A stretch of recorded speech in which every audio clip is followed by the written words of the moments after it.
중국이 한국에 완전히 굴복했다는 충격적인 사실 알고 계셨나요?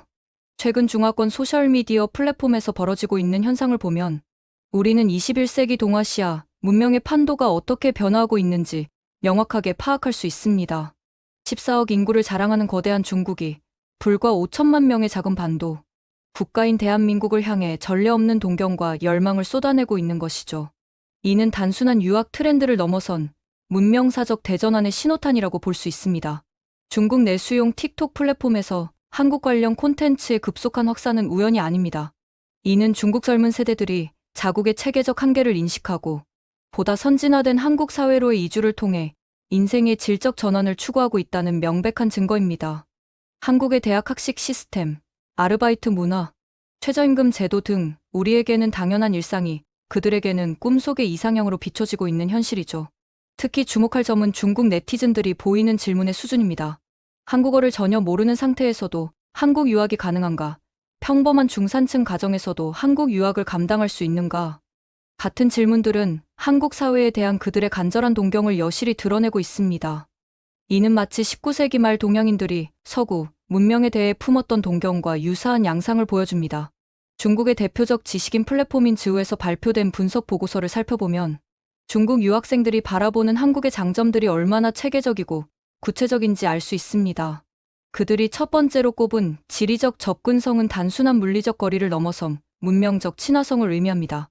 중국 지식인들은 중국 주변국 중 한국만큼 발전된 교육 시스템과 높은 문명 수준을 갖춘 국가는 드물다고 평가했습니다. 이는 우리가 흔히 간과하는 한국 교육 시스템의 세계적 우수성을 중국인들이 정확히 인식하고 있음을 보여줍니다. 유럽의 전통적 교육 강국들과 비교했을 때 한국은 접근성과 교육 품질의 완벽한 조화를 이루고 있다는 것이죠.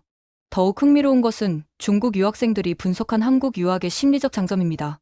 그들은 유학 생활에서 가장 힘든 것이 외로움인데 한국은 지리적 근접성 덕분에 연휴를 이용해 가족을 만나러 갈 수 있다고 말했습니다. 이는 한국이 중국인들에게 단순한 학습 목적지가 아니라 제2의 고향으로 인식되고 있음을 시사합니다. 항공 인프라 측면에서도 한국의 우수성이 두드러집니다. 대한항공과 아시아나항공 같은 풀서비스 캐리어부터 다양한 저비용 항공사까지 한중간 항공 노선의 다양성과 효율성은 세계 어느 지역에서도 찾아보기 힘든 수준입니다. 이는 한국 항공산업의 세계적 경쟁력과 한국이 동아시아 교통 허브로서 갖는 지정학적 우위를 동시에 보여주는 사례죠. 중국인들이 두 번째로 꼽은 문화적 다양성과 엔터테인먼트 인프라는 더욱 주목할 만합니다. 한류의 글로벌 확산이 단순한 문화 현상이 아니라 한국의 소프트 파워가 만들어낸 실질적 국가 경쟁력임을 증명하는 대목이기 때문입니다. K-팝과 K-드라마에 대한 중국 젊은 세대의 열광은 한국 문화가 중국 전통 문화를 압도하고 있다는 명백한 증거입니다. 특히 한국의 도시 인프라와 생활 편의성에 대한 중국인들의 평가는 놀라울 정도입니다. 그들은 중국의 주거 단지 시스템이 얼마나 비효율적인지 스스로 인정하면서 한국의 편의점 접근성과 도보, 친화적 도시 설계를 극찬했습니다. 집 앞 편의점을 가는데도 2030분이 걸리는 중국의 도시 설계와 달리 한국은 5분 내에 모든 생활 편의시설에 접근할 수 있는 최적화된 도시 생태계를 구축했다는 것이죠. 중국이 공공자전거나 전동 스쿠터 같은 임시방편적 해결책에 의존하고 있는 동안 한국은 근본적으로 인간 중심의 도시 설계 철학을 시연했습니다. 이는 한국의 도시 계획 기술과 사회 시스템의 성숙도가 중국보다 훨씬 앞서 있음을 보여주는 결정적 증거입니다.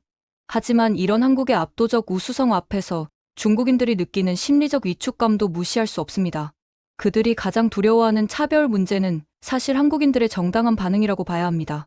한국 사회가 중국에 대해 보이는 비판적 시각은 객관적 현실에 근거한 합리적 판단이기 때문이죠.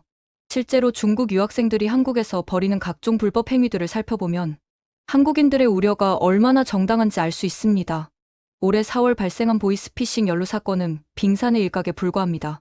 중국 유학생이 위챗을 통한 불법 환전 과정에서 범죄 자금을 한국 임대인 계좌로 유입시켜 무고한 한국인이 금융거래 정지라는 피해를 입게 된 사건이죠. 더욱 심각한 것은 중국 유학생 커뮤니티에서 공공연히 이뤄지고 있는 학업 부정행위입니다. 대리 수강, 과제 대행, 논문 대필 등은 이미 체계화된 산업 수준에 이르렀습니다. 고려대학교 수업 대리 수강이 시간당 12만 원, 한 학기 전체 대리 수강이 과목당 5,060만 원, 학사 논문 대필이 80만 원, 석사 논문 대필이 120만 원에 거래되고 있는 현실은 충격적입니다. 이런 상황에서 중국인들이 한국에서 차별을 받는다고 불평하는 것은 어불성설입니다. 한국 사회가 보이는 반응은 차별이 아니라 정당한 자기방어 메커니즘이라고 봐야 하죠. 한국인들이 중국인들을 경계하는 것은 지극히 합리적이고 필요한 반응입니다. 그런데 더욱 아이러니한 것은 이런 비판을 받으면서도 중국인들이 자국을 떠나려는 의지가 더욱 강해지고 있다는 점입니다. 홍콩에 권위 있는 매체 사우스차이나 모닝포스트가 보도한 바에 따르면 중국의 해외 유학생들이 학업 완료 후에도 귀국을 거부하는 현상이 급증하고 있습니다. 이는 중국 정부의 제로 코로나 정책이 얼마나 비인간적이고 비효율적이었는지를 보여주는 결정적 증거입니다. 3년간 지속된 극단적 봉쇄 정책으로 인해 중국의 고학력 인재들이 자국에 대한 신뢰를 완전히 상실한 것이죠. 대학생들을 캠퍼스에 감금하고 음식 배달까지 금지하며 이틀에 한 번씩 강제로 핵산 검사를 받게 한 중국 정부의 정책은 명백한 인권 유린이었습니다. 더욱이 QR코드를 통한 이동 통제 시스템은 조지 오웰의 소설 1984에 나오는 디스토피아를 현실에서 구현한 것과 다름없었습니다. 이런 전체주의적 통제 시스템을 경험한 중국 젊은 세대들이 자유롭고 민주적인 한국 사회에 더욱 강한 동경을 품게 된 것은 당연한 결과입니다. 경제적 측면에서도 중국의 현실은 암울합니다. 경기 둔화와 고용 시장 불안정으로 인해 해외 대학 출신이라는 스펙조차 의미를 잃어가고 있습니다. 중국 내부의 극심한 입시 경쟁과 취업 경쟁은 이미 사회 시스템의 한계를 드러내고 있죠. 이런 상황에서 중국 젊은 세대들이 한국을 포함한 해외로의 탈출을 꿈꾸는 것은 생존 본능에 가까운 반응입니다. 특히 주목할 점은 과거에는 부유층 자녀들의 전유물이었던 해외 유학이 이제는 중산층과 심지어 서민층까지 빚을 내서라도 추진하는 절박한 선택지가 되었다는 것입니다. 이는 중국 사회의 계층 이동 가능성이 사실상 차단되었음을 의미합니다. 중국 내부에서는 더 이상 희망을 찾을 수 없기 때문에 해외 이주를 통해서라도 삶의 질을 높이려는 절망적 시도인 것이죠. 이런 맥락에서 한국은 중국인들에게 가장 현실적이면서도 매력적인 대안으로 부상했습니다. 지리적 근접성, 상대적으로 합리적인 비용, 높은 생활 수준, 우수한 교육 시스템, 그리고 무엇보다 자유롭고 민주적인 사회 분위기까지 한국은 중국인들이 꿈꾸는 모든 조건을 갖춘 이상적인 목적지인 것입니다. 실제로 한국에서 일하며 월급의 절반 이상을 중국 가족에게 송금하는 중국인들의 사례는 한국 경제의 우수성을 보여주는 상징적 사건입니다. 한국에서 편의점 도시락으로 끼니를 때우면서도 벌어들인 소득이 중국 가족의 삶의 질을 획기적으로 개선할 수 있다는 것은 양국 간 경제력 격차가 얼마나 큰지를 보여줍니다. 상하이나 베이징 같은 중국의 일선 도시가 아닌 지역에서는 한국에서 보내는 월 100만 원이 가족 전체의 생활 수준을 중산층 이상으로 끌어올릴 수 있습니다. 이는 한국 원화의 구매력과 한국 경제의 견실함을 증명하는 동시에 중국 경제의 지역별 불균형과 전반적 취약성을 드러내는 대목이기도 합니다. 중국 네티즌들의 댓글을 분석해보면 이런 현실이 더욱 명확해집니다. 한국어를 한마디도 못하는 상태로 와서 지금 4년째 살고 있다. 한국으로 넘어가고 싶다. 한국은 여자 옷도 예쁜 게 많다. 같은 반응들은 한국에 대한 그들의 동경이 얼마나 구체적이고 현실적인지를 보여줍니다. 특히 1년 동안 유학하면 얼마 정도 들까요? 라는 질문은 한국 유학이 이미 중국 젊은 세대들에게는 반드시 실현해야 할 목표가 되었음을 시사합니다. 이는 단순한 호기심이나 일시적 관심이 아니라 인생 계획의 핵심 요소로 한국을 고려하고 있다는 뜻이죠. 이런 현상을 문명사적 관점에서 분석해보면 우리는 21세기 동아시아에서 벌어지고 있는 거대한 지각 변동을 목격하고 있는 것입니다. 수천 년 동안 동아시아, 문명의 중심을 자처해온 중국이 이제는 한국이라는 새로운 문명적 구심점에 이끌리고 있는 역사적 전환점인 것이죠. 한국의 소프트 파워는 이미 하드 파워를 넘어선 차원에서 중국을 압도하고 있습니다. K-팝, K-드라마, 한국 영화, 한국 게임, 한국 화장품, 한국 패션에 이르기까지 한국 문화가 중국 젊은 세대의 일상을 완전히 장악했습니다. 이는 문화 제국주의의 새로운 형태라고 볼 수 있으며 한국이 중국에 대해 갖는 문명적 우위를 명확히 보여주는 현상입니다.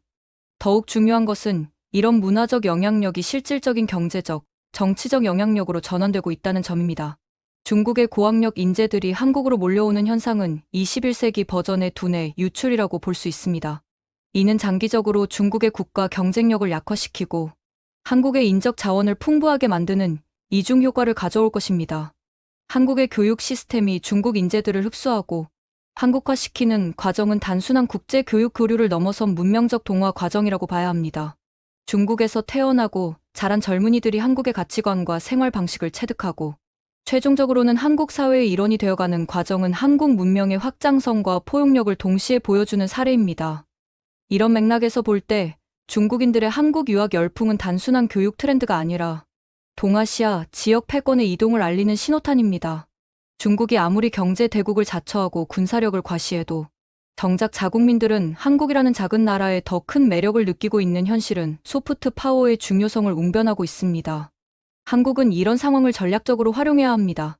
중국의 우수한 인재들을 한국으로 유입시켜 한국의 국가 경쟁력을 높이는 동시에 이들을 통해 한국의 가치관과 문화를 중국 전체로 확산시킬 수 있는 기회이기 때문입니다.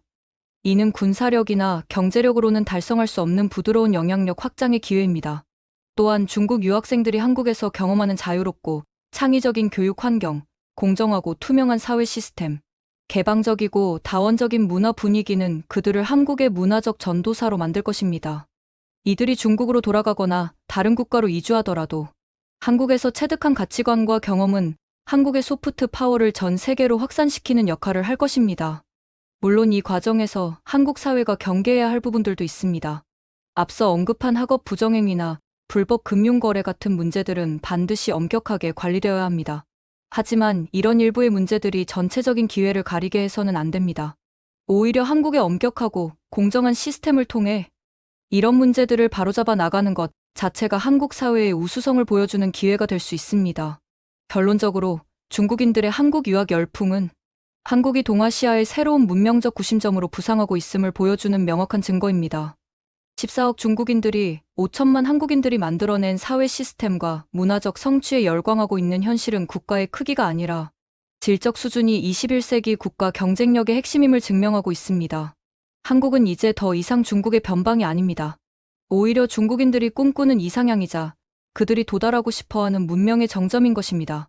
이는 우리 선조들이 수천 년간 축적해온 문화적 저력과 지난 수십 년간 이루어낸 압축적 근대화의 성과가 만들어낸 역사적 쾌거라고 할 수 있습니다.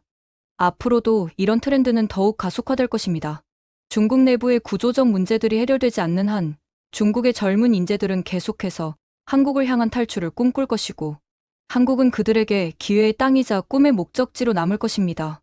이는 한국에게는 천재일호의 기회이며 이를 어떻게 활용하느냐에 따라 한국의 미래가 결정될 것입니다. 재밌게 보셨다면 구독과 좋아요, 알림 설정 부탁드립니다.